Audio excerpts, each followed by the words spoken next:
Most people see a police officer making an arrest and they make their decision before the cuffs are out. They see the uniform, they see the badge catch the morning light, they see the authority in the posture, the hand already on the arm of the person being detained, the patrol car idling at the curb with its door open. They hear the words, "You are under arrest," and something in them settles into the natural order of things, the way it has been trained to settle since childhood. Someone with a badge is doing something legal to someone who must have done something wrong.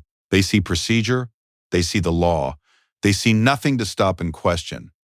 But on a Tuesday morning in September, on Aldrich Street in the town of Mercer, Tennessee, a biker named Gus Lanier stood on the sidewalk 30 feet away and watched Officer Dale Pruitt put handcuffs on an 81-year-old widow named Adeline Marsh in front of her own home. And he did not see any of those things. What Gus saw was a performance.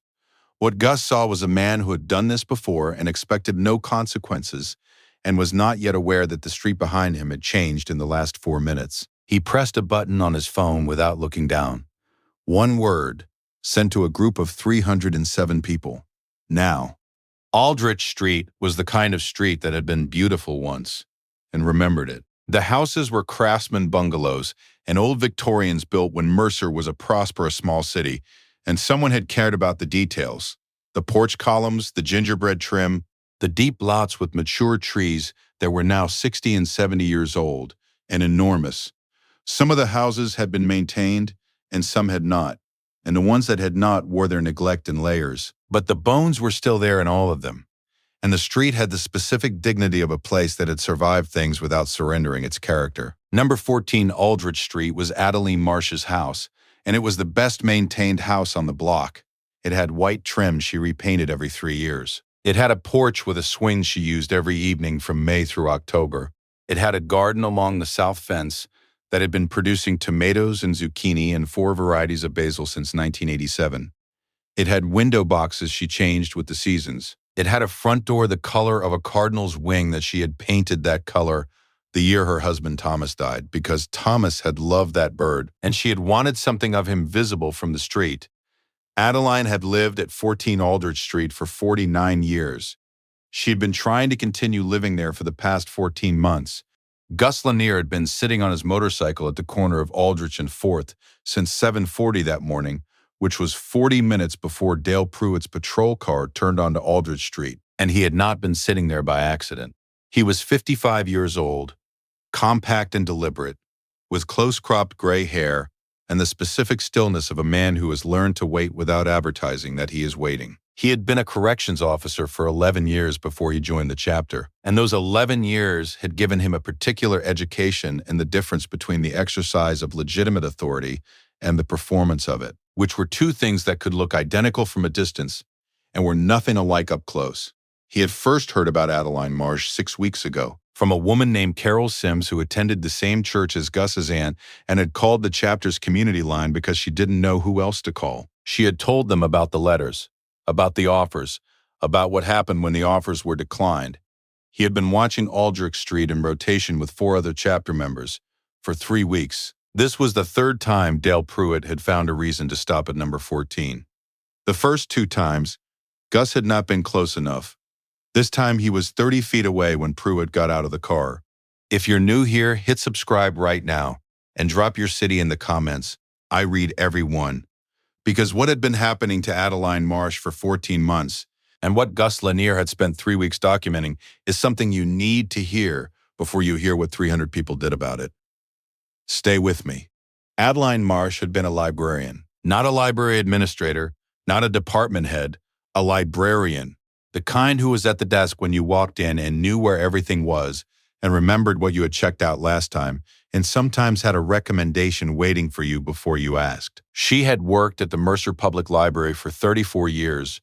She had outlasted 4 directors and 2 building renovations and 1 roof collapse that had been managed without a single book being lost, a fact she was proud of in the specific way she was proud of most things, quietly, without requiring anyone to acknowledge it. She was 81 years old, and she had white hair, she wore short, and she was small. 5'2", but she carried herself with the particular erectness of a woman who has spent decades standing at a desk and knows how to occupy a room without noise. She wore reading glasses on a beaded chain around her neck. She had opinions about things, and she expressed them precisely and without malice, which was a combination not everyone managed. Thomas had died 9 years ago. He had been an electrician and a terrible chess player and the funniest man she had ever known, and she missed him every day with the steady, unspectacular ache of long love, which was different from grief because it had no edges. She had 3 grandchildren and 2 children who called on Sundays and had offered to have her come live with them, and whom she had thanked politely and declined because she was 81 years old, and she had her house and her garden and her porch swing and her window boxes and a red front door that Thomas would have loved, and she did not intend to be moved. The first letter from Crestline Property Development had arrived 14 months ago. It was an offer, specific, formal, above market value. She had written back by hand declining. The second letter arrived 3 weeks later, a higher offer. She wrote back again. The third letter was from a lawyer. Then came the code violations. A structural notice about her porch, which was in perfect condition and had been for 30 years. A citation about her fence line, which had not moved since 1978. A letter from the city claiming her driveway encroached on the easement by 4 inches, something that had apparently not troubled anyone in 4 decades and was now suddenly a matter of urgent legal consequence. Then Dale Pruitt had started coming around. The first time he said it was a noise complaint. Adeline, who was 81 and gardened, looked at him from her porch and said, "From whom?" Pruitt said he couldn't disclose that. She said that she would like to see the written complaint. He said he'd get back to her. He did not. The second time he said it was a report of a disturbance. She asked what kind. He said he couldn't say. She asked him to leave her property. He left. She had called the police non-emergency line both times to request copies of the complaints. Both times she was told the incidents were under review and the documentation was not available. She had also, during the 14 months, done something Dale Pruitt had not anticipated. She had kept records, dates, times, names, copies of every letter, the small, meticulous documentation of a woman who had spent 34 years knowing where everything was. She had given a copy to Carol Sims. Carol Sims had given it to the chapter's community line. Gus had read it in an hour and made his first call the same night. The fake charges Pruitt arrived with on Tuesday morning were for trespassing. On her own property, the mechanism was the disputed easement, 4 inches of driveway, which Crestline's lawyer had formally claimed on behalf of the city the previous week, which had suddenly and conveniently converted the driveway she had parked on for 49 years into disputed city property, which she had allegedly been trespassing upon by continuing to use it. It was the kind of legal construction that was designed to be expensive to fight, possible to sustain long enough to matter, and meaningless if you had the right people looking at it. It was also, and this was the part that required 3 weeks of watching to be certain of, not the first time Dale Pruitt had made this particular kind of call for this particular developer. Gus had the other 2 cases documented in a folder in his saddlebag. He pressed the button on his phone when Pruitt reached for Adeline's arm. Adeline Marsh stood on her front porch in her cardigan and her reading glasses, and she looked at Dale Pruitt with the expression of a woman who had been expecting something, and was not entirely surprised to see it arrive, and she said, "I want you to state the charge clearly, Officer Pruitt, so I can remember it correctly."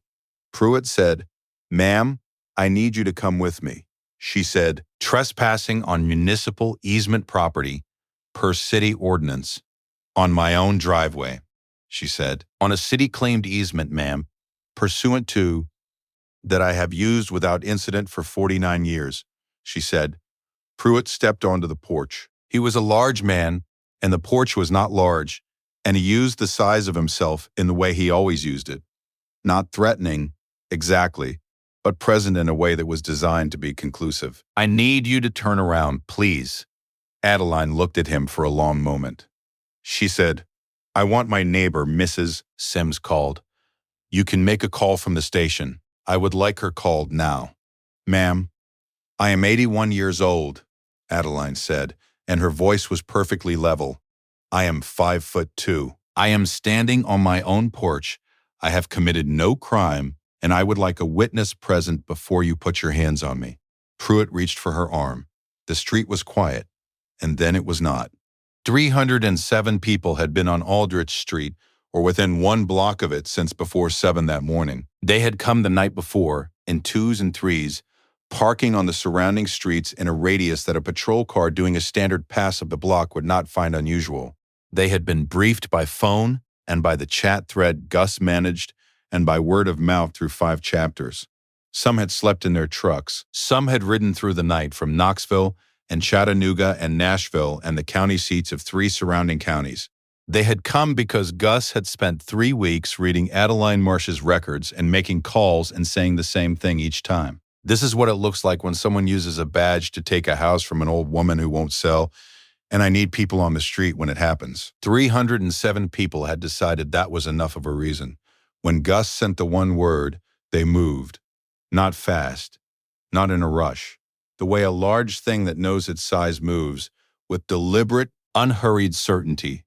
From the side streets and the parking areas and the positions they had been holding all morning, converging on Aldrich Street from both ends and the alley behind the Southside houses, and they had phones out before they rounded the corners, every one of them, because Gus had been specific about that.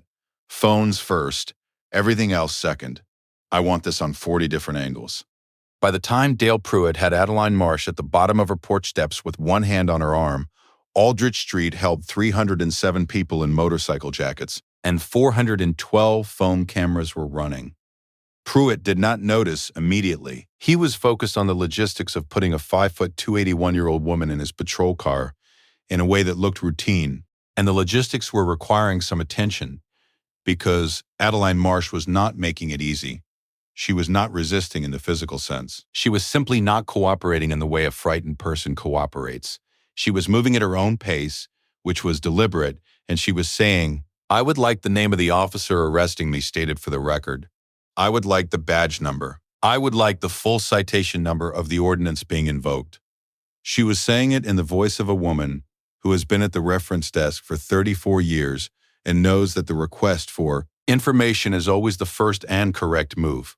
Pruitt said, "Ma'am, I need you to stop talking." A voice said, "Officer." Pruitt turned.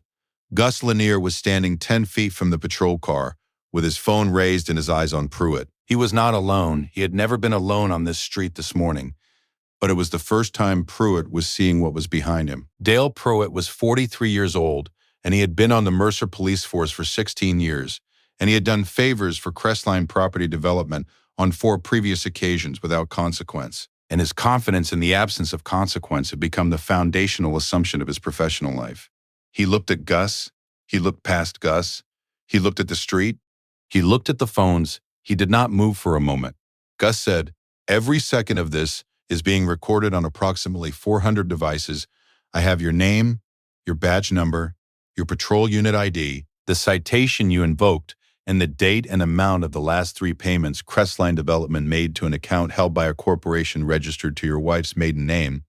He paused. "I also have documentation of 2 prior arrests made under the same citation for property owners on Crestline's acquisition list in the last 18 months. The street was silent. Adeline Marsh, standing at the bottom of her porch steps, with Pruitt's hand still on her arm, turned her head and looked at Gus with the expression of a librarian encountering a citation that covers more than she expected. She said, "That's very thorough." Gus said, "We had 3 weeks." Pruitt's hand came off her arm. He did not decide to remove it. It came off the way things come off when the body processes information the mind hasn't caught up to yet.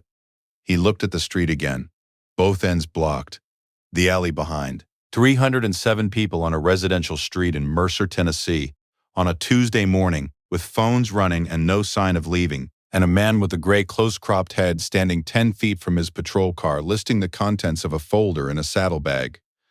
He said, "I don't know what you think you." Gus said, "I think I'm watching a police officer arrest an 81-year-old woman on manufactured charges connected to a property acquisition scheme. And I think 400 cameras agree with me." He said it the way he said most things, without raising his voice, without heat, with the particular flatness of someone who spent 11 years watching people try to talk their way around what was plainly in front of everyone. "What I'd like," he said, "is for you to get back in your car." A long silence. The crow call of a bird somewhere on the block, the distant sound of a truck on the highway, the small sounds of a residential morning, Dale Pruitt looked at 307 people and 400 phones, and the folder he couldn't see but could feel, and he made the calculation that a man makes when the room is turned all the way around and there is only one door left. He walked back to his car. He did not say anything. He got in. He sat. He did not drive away immediately. He sat in the car for a moment with both hands on the wheel, which was the moment Gus knew it was over, because men who have a next move don't sit with their hands on the wheel. Then he drove away. Adeline Marsh stood at the bottom of her porch steps and watched the patrol car turn off Aldrich Street. She was still wearing her reading glasses. The chain was still around her neck. She looked at the street. 307 people in leather on the residential block she had lived on for 49 years, the mature trees above them, the craftsman porches in the Victorian trim, and the neighbor, Mrs. Sims, now standing at the end of her own walk with a hand over her mouth. Adeline said to no one in particular, "Well." Gus came to the base of the steps. He introduced himself. He gave her his name and the chapter and, because she was the kind of person who would want it, a brief explanation of how Carol Sims had found them and what the 3 weeks of watching had produced. Adeline listened to all of it with her glasses on and her hands folded in front of her. When he was done, she said, "You've had people on my street for 3 weeks," Gus said, "rotating, 4 or 5 at a time, different cars, different positions. We didn't want to tip anything before we had what we needed." She said, 2 prior, same ordinance, same developer, different addresses. Both properties were acquired by Crestline within 6 months of the arrests. She said, "I'd like a copy of everything you have." He said, "Already printed in the saddlebag."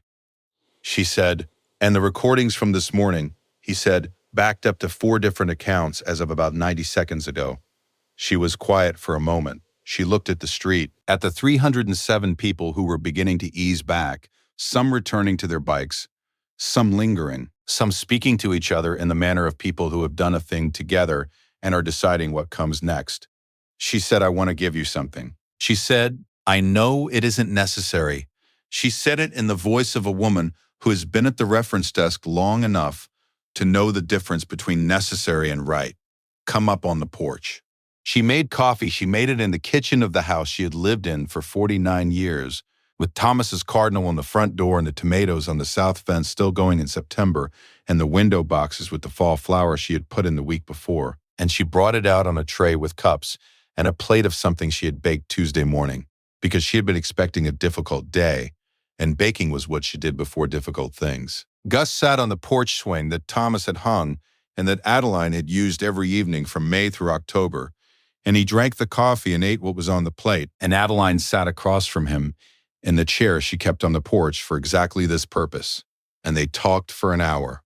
She told him about the library, about the 34 years, about the roof collapse, and the books that had all survived. He told her about the corrections work, about what 11 years in that system teaches you about the difference between authority and its performance. She told him about Thomas and the cardinal door. He told her, because she asked and because the porch and the coffee and the particular quality of her attention made it the right answer, about his mother's house in Maryville, the house she had lost in 2009 to a foreclosure that had involved paperwork she hadn't understood, and a bank that had known she didn't understand it and had proceeded anyway. He had been 19 years old. He had not known then what he knew now about how these things worked. Adeline said, "That's why you have the folder." She nodded. She looked at the street, quieter now, most of the bikes gone or going, the ordinary Tuesday morning of Aldrich Street reasserting itself around the edges. She said, "What happens to Pruitt?" He said, "That's going to depend on what the recordings show and who sees them. I have a contact at the state attorney general's office. I have a journalist in Nashville who's been looking at Crestline for 8 months." He paused. "And I have a lawyer who's been waiting for a case with this documentation for about 2 years. She said, "The other 2 families, the ones who lost their houses." He said, "I don't know if there's a path back for them. The lawyer will look at it." She said, "I'd like their names." He said, "I'll get them." She looked at her garden. The tomatoes were still going. The basil was still going. The window boxes had the fall colors she'd put in, and the cardinal door was red as Thomas had never seen it but would have loved. And the porch swing moved slightly in the September air. And she was sitting in her house at 14 Aldrich Street, the same as she had been sitting in it for 49 years, and no one had taken it. Dale Pruitt was placed on administrative leave 6 days later, pending an investigation by the State Attorney General's office into allegations of misconduct connected to 3 property acquisitions by Crestline Development in Mercer and 2 surrounding counties. Crestline's CEO declined to comment. The company's acquisition of properties on Aldrich Street and the 2 adjacent blocks was halted pending the investigation. The lawyer filed a civil suit that named Dale Pruitt, Crestline Development, and 2 city officials. The city's corporation counsel issued a statement saying the easement claim against Adeline Marsh's property was being reviewed. The review was completed in 11 days. The claim was withdrawn. The journalist in Nashville published her piece 4 weeks after the Tuesday morning on Aldrich Street. It ran with 43 seconds of video taken from 6 different angles, all showing the same things in the same sequence: a police officer placing his hand on an 81-year-old woman's arm, and a street full of motorcycles appearing around him, and the phone going to his ear while his hand came off her arm. Adeline Marsh read the piece at her kitchen table with her morning coffee, and then she called her daughter in Richmond and her son in Portland and told them what had happened, which she had not told them before because she had not wanted them to worry. Her daughter said, "Mom, you should have told us." Adeline said, "It was being handled." Her daughter said, "By who?" Adeline said, "By people who knew how." She paused. "Good people. Very large ones." Gus got the names of the other 2 families. He gave them to Adeline, who wrote 2 letters by hand on the stationery she kept in the drawer she kept it in. She addressed them carefully. She described what had happened on Aldrich Street and what the investigation had opened and who the lawyer was and how to reach him. She did not know either family. She sent the letters anyway, because a librarian knows that information is only useful once it reaches the person who needs it. She got 2 replies. Both came back handwritten. She kept them in the drawer with the rest of her records: the 14 months of dates and times and copied letters, the code violations, the citation numbers, the careful documentation of a woman who knew where everything was and had made sure this time that what she knew could be found. She still used the porch swing every evening from May through October. She still changed the window boxes with the seasons. She still had the red door. Some people use authority the way a hammer uses a nail: blunt, certain, directed at the thing that needs to give way. They count on the uniform to do the thinking. They count on the performance of legitimacy to be indistinguishable from the thing itself. They are right most of the time, until 400 cameras are running, and a man with a folder in his saddlebag knows the name on the account and has been watching for 3 weeks and sends 1 word to 307 people who were already there. If this story reached you, if you believe that every person has the right to stay in the house they have lived in for 49 years, share it tonight with someone who needs to hear that people are watching. Subscribe so you never miss the next one. And drop your city in the comments. If you've ever seen someone use a position of power to take something from someone who couldn't fight back alone, type Aldrich Street in the comments. I read every single one.